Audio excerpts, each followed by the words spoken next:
Channel کو subscribe کریں اور بیل آئیکن کو پریس کر لیں تاکہ ہماری ہر نئی ویڈیو آپ کو سب سے پہلے مل جائے۔ آپ سبھی کی خدمت میں میرا پیار بھرا آداب۔ میں ہوں آپ کا دوست خورشید اردو ادب سے۔ دوستو، سوانح کسے کہتے ہیں، سوانح کیا ہے؟ دوستو، اگر آپ BA اردو، MA اردو اور TGT اور دوسرے اردو کے امتحانات کی تیاری کر رہے ہیں تو آپ کے لیے ایک کتاب ہے روح ادب۔ روح ادب کتاب کو آپ خرید لیجئے گا، اس سے آپ کو کافی مدد ملے گی۔ اگر آپ کے شہر میں یہ کتاب نہیں ملتی ہے تو آپ ہمیں واٹس ایپ کیجئے گا، انشاءاللہ ہم آپ کو یہاں سے بھجوا دیں گے۔ ہمارا نمبر ہے 8477965321۔ تو آئیے شروع کرتے ہیں۔ سوانح نگاری کا فن۔ سوانح کسے کہتے ہیں؟ سوانح جمع ہے سانحہ کی۔ سانحہ کی کسی شخص کی نجی زندگی یعنی کہ ذاتی زندگی میں پیش آنے والے واقعات کو سلسلے وار لکھا جائے تو اسے سوانح حیات کہتے ہیں۔ تو سانحہ یعنی کہ حادثہ یا ایکسیڈنٹ۔ سانحہ کی جمع ہے اور سانحہ عربی زبان کا لفظ ہے جس کے لغوی معنی ظاہر ہونے والا، پیش آنے والا وقوع اور ماجرا کے ہیں۔ تو یعنی کہ کوئی بھی ایکسیڈنٹ، کوئی بھی حادثہ سانحہ ہوتا ہے۔ کہ اکثر ہم کہتے ہیں کہ کیا سانحہ ہو گیا، ارے بہت بڑا سانحہ ہو گیا، یعنی کہ حادثہ ہو گیا۔ تو یہ اسی سے ہی لفظ بنا ہے۔ سانحہ کی جمع ہے سوانح۔ اردو میں باقاعدہ سوانح نگاری کا آغاز الطاف حسین حالی سے ہوتا ہے۔ اس کے بعد شبلی دوسرے سوانح نگار ہیں۔ خواجہ الطاف حسین حالی نے حیات جاوید میں سر سید احمد خاں کے واقعات زندگی لکھے ہیں۔ حالی نے حیات سعدی میں شیخ سعدی رحمۃ اللہ علیہ پر اور سر سید کی سوانح حیات جاوید لکھی اور اپنے استاد مرزا اسد اللہ خاں غالب کی زندگی پر جو کتاب لکھی ہے یادگار غالب، لکھ کر انہیں بہت ہی مشہور کر دیا۔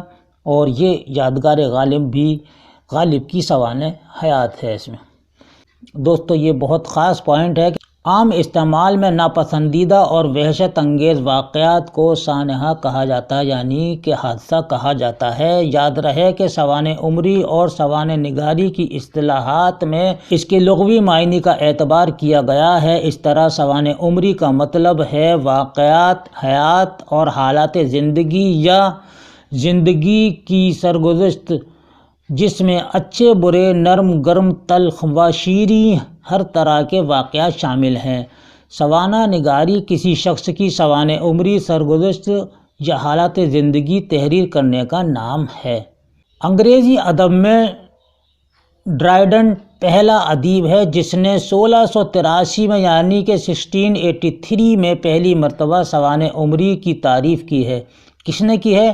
ڈرائیڈن نے کی ہے۔ سب سے پہلا یہ ڈرائیڈن ہے جس نے کہ سوانح عمری کی تعریف کی ہے۔ ڈرائیڈن کے مطابق کسی خاص شخص کی زندگی کی تاریخ سوانح عمری ہے۔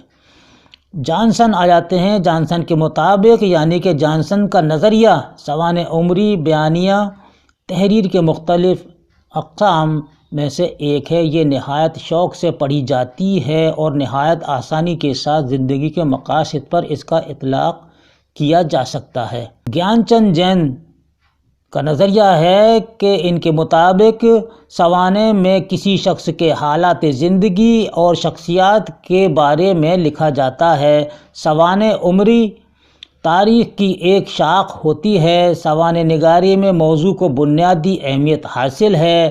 سوانح کا موضوع انسان ہوتا ہے۔ سوانح کا موضوع کیا ہوتا ہے؟ انسان ہوتا ہے، یعنی کہ انسان کے حالات زندگی اور اس کے ادبی کارنامے کو اس میں بیان کیا جاتا ہے۔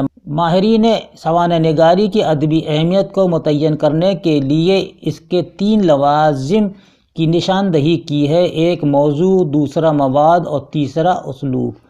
یہ 3 ہیں دوستو، یاد رکھیے گا۔ فنی اعتبار سے سوانح میں ایک طرف مداحی خواہ وہ کتنی ہی مدلل اور مربوط کیوں نہ ہو سوانح کو بے جان بناتی ہے۔ جانسن کہتا ہے کہ سوانح نگاری کو سچائی، وضاحت اور نفسیاتی کیفیات پر توجہ دینا چاہیے۔ حالی کے نزدیک سوانح نگاری ایک افادی صنف ادب ہے جو اصلاح اور اخلاقی مقاصد کے تابع ہے۔ اردو میں سوانح نگاری کے کچھ دھندلے سے خد و خال، جنہیں اس صنف کے اولین نقوش کہا جا سکتا ہے، ہمیں دکنی مثنویوں میں اردو شعراء کے تذکروں میں ملتے ہیں۔ اردو میں سوانح نگاری کا آغاز حالی سے ہوتا ہے، جیسا کہ ہم نے ابھی آپ کو بتایا تھا۔ حالی کو اردو کا پہلا جدید سوانح نگار قرار دیا جاتا ہے۔ اردو کا پہلا سوانح نگار کون ہے؟ حالی ہے۔ حیات سعدی 1886 میں لکھی حالی کی یہ پہلی باقاعدہ نثری تصنیف ہے جو 2 حصوں پر مشتمل ہے۔ یہاں میں یہ بھی بتا دوں کہ پہلے حصے میں سعدی کے حالات ہیں اور دوسرے حصے میں ان کے کلام پر تبصرہ کیا ہے حیات سعدی میں۔ اسی طرح یادگار غالب ہے جو 1897 میں لکھی تھی، 2 حصوں میں ہے، اور پہلے حصے میں مرزا غالب کی زندگی کے واقعات، اخلاق و عادات اور خیالات کو بیان کیا ہے۔ دوسرے حصے میں غالب کا تمام کلام، نظم اور نثر، اردو اور فارسی کا انتخاب اس میں شامل کیا ہے۔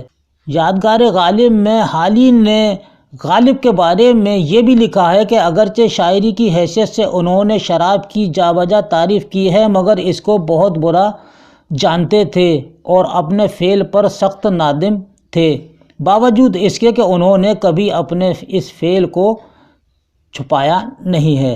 حیات جاوید 1901 میں لکھی تھی۔ یہ سر سید کی سوانح عمری پر ہے یہ کتاب، اور یہ 2 حصوں پر مشتمل ہے۔ پہلے حصے میں 6 ابواب ہیں، جن میں سر سید کی ولادت، خاندان، بچپن، تعلیم اور شباب کا ذکر ہے، اور ساتھ ہی ان کی زندگی کے تاریخی ارتقاء، علمی ادبی کارناموں کی تفصیلات کا مفصل بیان اور ان کی وفات تک کی تفصیلات حیات جاوید میں درج ہیں۔ دوسرے حصے میں سر سید کی زندگی، ان کی تصنیفات اور ان کے کارناموں پر ہی ذکر کیا ہے۔ حالی کے بعد شبلی نعمانی آتے ہیں، جنہوں نے کئی کتابیں لکھی سوانح حیات پر۔ پہلی کتاب لکھی ہے المامون، جو 1889 میں لکھی تھی۔ المامون کتاب میں مامون رشید کے زندگی اور عہد سلطنت کے حالات بیان کیے ہیں شبلی نے۔ اس میں ان اعتراضات کا جواب بھی ہے جو مسٹر پامر نے اپنی تصنیف ہارون رشید میں کیے تھے۔ سید سلیمان ندوی نے المامون کو تاریخ النبی العباس کا نچوڑ کہا ہے۔ پہلی اشاعت یعنی کہ المامون کی پہلی اشاعت 1887 میں ہوئی۔ سر سید کی فرمائش پر شبلی نے پہلے ایڈیشن پر نظر ثانی کی تھی، اور سر سید نے 1889 یعنی 1889 میں اپنے مقدمے کے ساتھ اسے دوبارہ شائع کیا۔ 1889 میں یہ دوبارہ شائع ہوئی تھی۔ اور اس کے بعد ہے سیرت النعمان۔ یہ ہے سیرت النعمان ہے ان کی کتاب۔ یہ سوانح عمری ہے۔ اس میں امام ابو حنیفہ کی سوانح عمری ہے۔ اس تصنیف کا پہلا حصہ یعنی اس کتاب کا پہلا حصہ 1888 میں اور دوسرا حصہ 1890 میں لکھا گیا، اور یہ کتاب 1891 میں منظر عام پر آتی ہے، سیرت النعمان۔ الفاروق کتاب ہے دوستو۔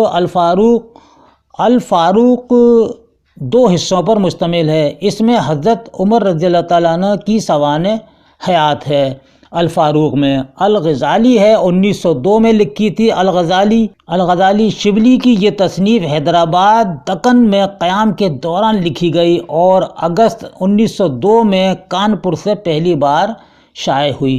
الغزالی سوانح مولانا روم، یہ 1906 میں شائع ہوئی۔ 1906 میں سوانح مولانا روم، یہ جلال الدین رومی کی سوانح عمری ہے جو 1906 میں شائع ہوئی تھی، اور اس کے بعد سیرت النبی ہے جو 1910 میں پہلی جلد اس کی شائع ہوئی، سیرت النبی کی۔ اس کتاب کی پہلی جلد شبلی نے مکمل کی تھی اور دوسری پر شبلی نے کام شروع ہی کیا تھا کہ شبلی کا انتقال ہو گیا۔ ان کے بعد سیرت النبی کو شبلی کے شاگرد سید سلیمان ندوی نے خود شبلی کی فرمائش اور وصیت پر یہ کتاب مکمل کی تھی۔ یاد رہے کہ سیرت النبی کی کل 6 جلدیں ہیں۔ سیرت النبی کی کتنی جلدیں ہیں؟ 6 ہیں، اور یہ پہلی جلد شائع ہوئی تھی 1910 میں۔ دیگر سوانح عمریہ ہیں مرزا حیرت دہلوی نے لکھی ہیں سیرت محمدیہ، نورتن اکبری مئے سوانح اکبر، نور جہاں بیگم، زیب النساء بیگم، فردوسی، ارسطو اور افلاطون، حیات طیبہ اور حیات حمیدیہ۔ یہ مرزا حیرت دہلوی کی سوانح حیات ہیں جو انہوں نے لکھی تھی۔ عبدالرزاق کانپور نے لکھی ہے البراء مکہ کے نام سے سوانح حیات۔ احمد حسین الہ آبادی نے بھی سوانح عمری لکھی ہے، حیات سعدی پر لکھی ہے، حیات نور الدین مخمور کے عنوان سے لکھی، حیات ذوق کے عنوان سے لکھی، حیات سلطان صلاح الدین کے نام سے بھی انہوں نے سوانح حیات لکھی ہے۔ ڈپٹی نذیر احمد نے بھی لکھی امہات الامتا کے نام سے۔ افتخار عالم نے لکھی حیات النذیر کے نام سے 1912 میں۔ قاضی محمد سلیمان منصور پوری نے رحمت العالمین کے نام سے ایک کتاب سوانح عمری پر لکھی۔ افضل حسین ثابت نے حیات دبیر کے نام سے ایک کتاب لکھی ہے، اور یہ مرزا دبیر کے سوانح عمری ہے یہ کتاب۔ اس کے ساتھ ہی اپنے دوست کو اگلی ویڈیو تک کے لیے اجازت دیجیے۔ اللہ حافظ۔